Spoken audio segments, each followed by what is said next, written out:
भीड़ और उसकी हिंसा का अगर मगर नहीं होता, मुसलमान की भीड़ हो या हिंदू की, उसकी हिंसा का कोई धर्म नहीं होता। पहले या बाद के नाम पर होने वाली हिंसा का कोई तुक नहीं होता। शुक्रवार को उत्तर प्रदेश के कई जिलों में जो हुआ है उसे नहीं होने देना चाहिए था। नाराजगी और आक्रोश में अंतर होता है। आस्था के नाम पर नाराजगी को आक्रोश में बदलने वाले जानते हैं कि इससे ना तो आस्था बेहतर होती है, ना आस्था को बदनाम करने वाले सुधरते हैं।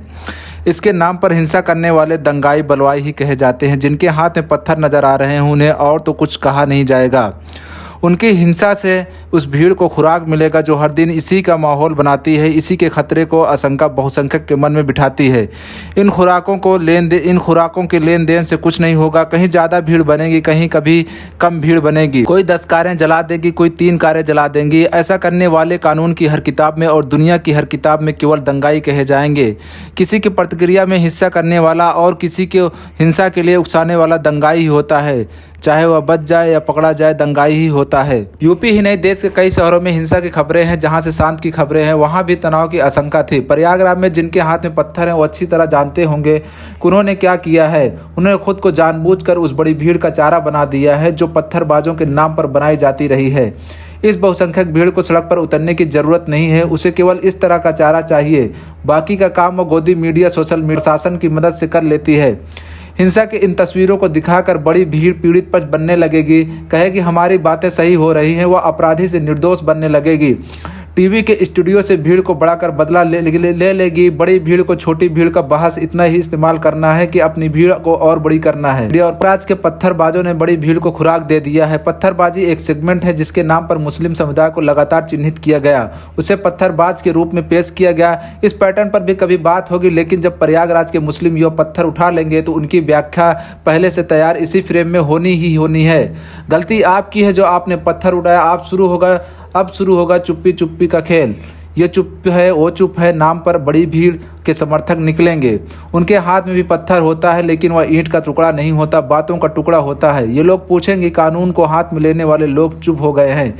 देखिए, इसे भी समझिए, ऐसा करने वाले कभी कानून के लिए नहीं आते हैं। प्रयाग नहीं तो यही लोग तब भी बोलने आते जब कानून की एजेंसी का इस्तेमाल कर एक समुदाय पर अत्याचार हुआ। जब कोर्ट का फैसला आने से पहले घरों पर बुलडोजर चलाए गए, तब यही लोग कानून व्यवस्था का श्रेष्ठ उदाहरण बता रहे थे।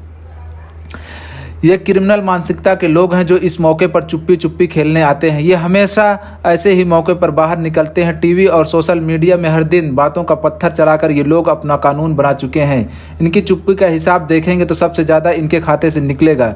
इसके बाद भी इन बातों का जवाब बातों से ही दिया जा सकता है, पत्थर से नहीं। किसी की कार या दुकान फूंक कर नहीं दिया जा सकता। बात इतनी है कि हिंसा में शामिल होकर आप खुद को गोदी मीडिया और पुलिस के लिए चारा बना रहे हैं। याद रखिए, पुलिस भीड़ छटने के बाद आती है। जब पुलिस आती है तो भीड़ भाग जाती है।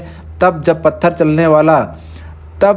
चलाने वाला अकेला होता है। पत्थरबाजों हिंसा से केवल उनके घर नहीं जलते, अपनों के भी जलते हैं। लोगों का जीवन तबाह हो जाता है। इस हिंसा से आप बदला ले पाते हैं, ना कुछ बदल पाते हैं। मुस्लिम समाज कई तरह के पिछड़ेपन का शिकार है, उसके लिए तो प्रदर्शन नहीं होता। गैर कानूनी ढंग से लोगों के घर बुलडोजर से गिरा दिए तब तो कोई प्रदर्शन नहीं हुआ। आस्था और आहत के नाम पर एक बार फिर मुसलमान उसकी जाल में फंसने जा रहे हैं। लोकतंत्र में अपने आक्रोश को समझना बहुत जरूरी होता है। इसे फोड़कर या फाड़कर कुछ हासिल नहीं होता है।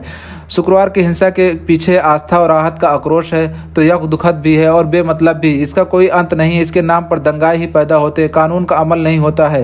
यह बहस का मुद्दा है। मान लेते हैं कि कानून का अमल नहीं होता, तब भी प्रदर्शन कानून के अमल के लिए होगा, कानून को हाथ में लेने के लिए नहीं। इस बहस में पुलिस की भूमिका को नजरअंदाज नहीं कर सकते।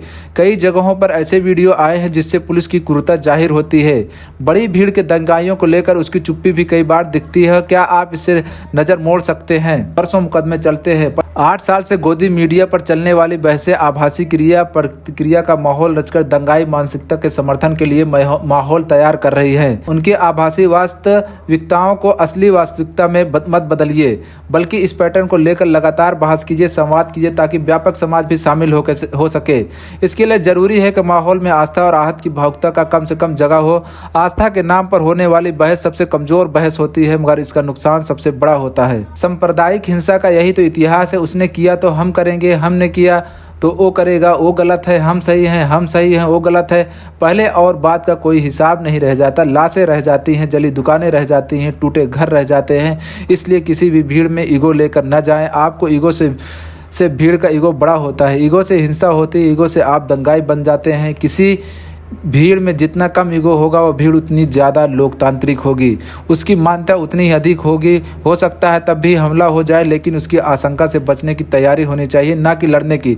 फिर तो कोई इसी के लिए हमला करा देगा, लेकिन जब ईगो कम होगा तब हमारा हमला कराने पर भी हिंसा नहीं भड़केगी। हिंदू या मुसलमान दोनों को आस्था और राहत की भावुकता के नाम पर उग्रता से बचना चाहिए। समृद्ध, ये रवीश कुमार का लेख था जिसका हमने अपनी जुबान में रिकॉर्ड किया है। रवीश कुमार ने इसको अपने एफबी पेज पर पोस्ट किया था।